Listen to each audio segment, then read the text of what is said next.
നിഷാദെ, നമ്മുടെ രാജ്യത്ത് നടക്കുന്ന പല തെരഞ്ഞെടുപ്പുകൾ, അതിൽ ഓരോ തെരഞ്ഞെടുപ്പുകളും വ്യത്യസ്തമായ വീക്ഷണത്തിലാണ് നമ്മുടെ ജനസമൂഹം വോട്ട് ചെയ്യുന്നത്. പാർലമെൻറ്റ് തെരഞ്ഞെടുപ്പിന് ചെയ്യുന്ന കാഴ്ചപ്പാടോടുകൂടിയല്ല നിയമസഭ തെരഞ്ഞെടുപ്പിൽ വോട്ട് ചെയ്യുന്നത്. നിയമസഭാ തെരഞ്ഞെടുപ്പിൽ വോട്ട് ചെയ്യുന്ന രീതിയിലല്ല, ആ ചിന്തയിലല്ല തദ്ദേശ സ്വയംഭരണ സ്ഥാപനങ്ങളിലേക്കുള്ള തെരഞ്ഞെടുപ്പുകളിൽ വോട്ട് ചെയ്യുന്നു. തദ്ദേശ സ്വയംഭരണ സ്ഥാപനങ്ങളിലേക്കുള്ള തെരഞ്ഞെടുപ്പെല്ലാം പൂർണ്ണമായ രാഷ്ട്രീയമാണ് എന്ന് ഞാൻ വിശ്വസിക്കുന്നില്ല. ഞാൻ 25 വർഷം മുമ്പ് പഞ്ചായത്തിലേക്ക് മത്സരിച്ച് ജയിച്ച് പഞ്ചായത്ത് മെമ്പറായിട്ടുള്ള ആളാണ്.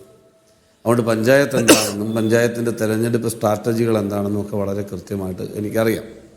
അതുകൊണ്ട് തന്നെ പറയട്ടെ, തെരഞ്ഞെടുപ്പിൽ കുടുംബങ്ങൾ, ഓരോ വിഭാഗങ്ങളുടെയും സ്വാധീനം, മത്സരിക്കുന്ന സ്ഥാനാർത്ഥി, ആ സ്ഥാനാർത്ഥിയുടെ ഇടപെടൽ, പുതുതായിട്ട് പല കാര്യങ്ങൾ വിവക്ഷിച്ചുകൊണ്ടാണ് ജനങ്ങൾ അതിൽ വോട്ട് ചെയ്യുന്നത്. അതുകൊണ്ട് അതിനെ പൂർണ്ണമായി രാഷ്ട്രീയമാണ് എന്ന് നമുക്ക് കാണാൻ കഴിയില്ല. പിന്നെ താങ്കൾ പരാമർശിച്ചതുപോലെ ഇപ്പോൾ തിരുവനന്തപുരം DCC പ്രസിഡന്റ് പറഞ്ഞു, യോജിപ്പില്ലാത്ത സ്ഥലങ്ങളിൽ ആരായാലും മുങ്ങുമല്ലോ. അതിപ്പോൾ CPM ആയാലും BJP ആയാലും കോൺഗ്രസ് ആയാലും ഏത് പാർട്ടിയാണെങ്കിലും ഒരുമയുണ്ടെങ്കിൽ ഒലക്കമേലും കിടക്കാം.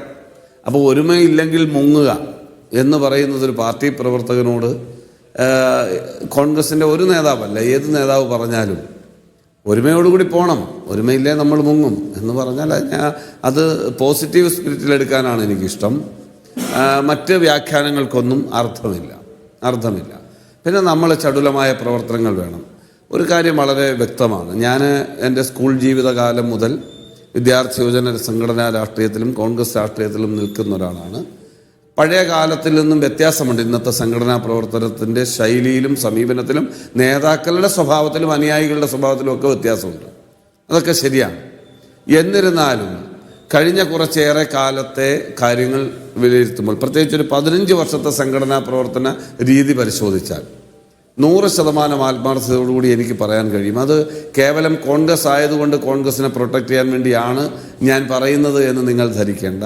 സത്യസന്ധമായി പറയുകയാണ്, വളരെ കൃത്യമായി ബൂത്ത് കമ്മിറ്റികൾ ക്രമീകരിക്കാൻ, വാർഡ് കമ്മിറ്റികൾ ക്രമീകരിക്കാൻ, കുടുംബ സംഗമങ്ങൾ, മഹാത്മാഗാന്ധി കോൺഗ്രസിൻ്റെ പ്രസിഡന്റായതിൻ്റെ 100ാം വാർഷികം ആഘോഷിച്ചപ്പോൾ അതിൻ്റെ യോഗങ്ങൾ സംഘടിപ്പിക്കാൻ, നേതൃതല ശില്പശാലകൾ സംഘടിപ്പിക്കാൻ, പാർട്ടി ക്യാമ്പുകൾ, ഞങ്ങൾക്കൊരു 10-15 വർഷത്തിന് ഇടയിൽ ക്യാമ്പുകൾ എത്ര നടന്നിട്ടുണ്ട് എന്ന് നിഷാദ് ചോദിച്ചാൽ ഞാൻ തുറന്ന് അംഗീകരിക്കും. ക്യാമ്പുകളുടെ എണ്ണം കുറവായിരുന്നു. പഴയകാല പോലെ പഠനമോ കൂട്ടായ്മയോ ഒത്തുചേരലോ ഒന്നിച്ച് താമസമൊന്നും ഇല്ലാതായിട്ട് ഒത്തിരി കാലമായിരുന്നു. അതൊക്കെ മാറി. കോൺഗ്രസ് കഴിഞ്ഞ 10 വർഷമായി കേരളത്തിലും ഇന്ത്യയിലും പ്രതിപക്ഷത്താണ്.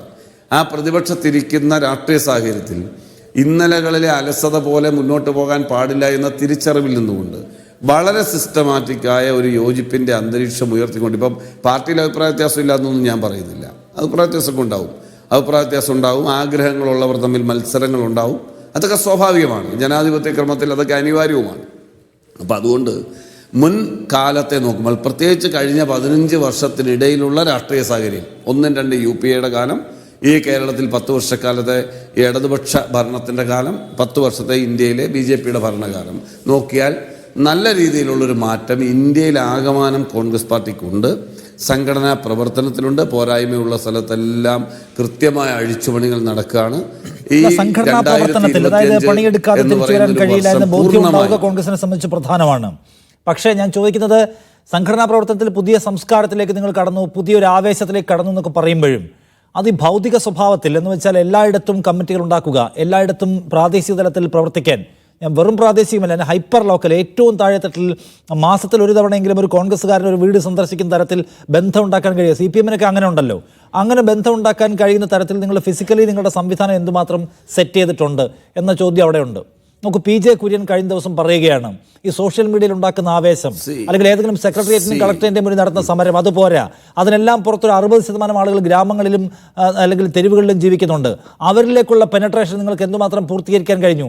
അതിൽ വിമർശനമുണ്ട് എന്ന് പറയുകയാണ് വേറൊരു നേതാവ് PJ കുര്യൻ. അതാണ് ഞാൻ ചോദിക്കുന്നത്, എല്ലായിടത്തും കോൺഗ്രസ്സുകാരുണ്ടോ? എല്ലായിടത്തും കോൺഗ്രസിന് നേതാക്കളുണ്ടോ?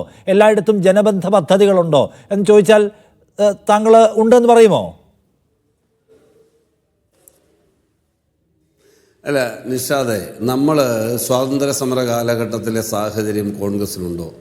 സ്വാതന്ത്ര്യാനന്തര കാലത്ത് 60 ആണ്ടുകൾ രാജ്യം ഭരിച്ച സ്വാധീനത്തിൽ നിൽക്കുമ്പോഴുള്ള രാഷ്ട്രീയ നേതാക്കളുടെ കൂട്ടായ്മയും പ്രവർത്തകരുടെ മുന്നേറ്റവും ഉണ്ടോ? അങ്ങനെ നമുക്ക് പലതും പല രീതിയിൽ നമുക്ക് ചോദിക്കാം. ഞാൻ പറയട്ടെ, നമ്മൾ ചില യാഥാർത്ഥ്യങ്ങൾ കാണണം. ആ യാഥാർത്ഥ്യങ്ങൾ കാണണം. ഇത് നിങ്ങൾ കേവലം ഒരു പാർട്ടി പൊളിറ്റിക്സിൽ അല്ലെ പാർട്ടി രാഷ്ട്രീയത്തിൽ മാത്രം കാണരുത്. ഇന്നത്തെ സ്ഥിതി എന്താ? ഞാൻ ഈ പറഞ്ഞല്ലോ, എനിക്ക് എൻ്റെ അനുഭവത്തിൽ നിന്നുകൊണ്ടാണ് സംസാരിക്കാൻ കഴിയുക. ഞാൻ വീട് കയറി രാഷ്ട്രീയ പ്രവർത്തനം നടത്തുന്ന ഒരു പൊതുപ്രവർത്തകനാണ്. എന്നെ അറിയുന്ന ആളുകളോട് മുഴുവൻ ചോദിച്ചാൽ നിങ്ങൾക്ക് മനസ്സിലാവും.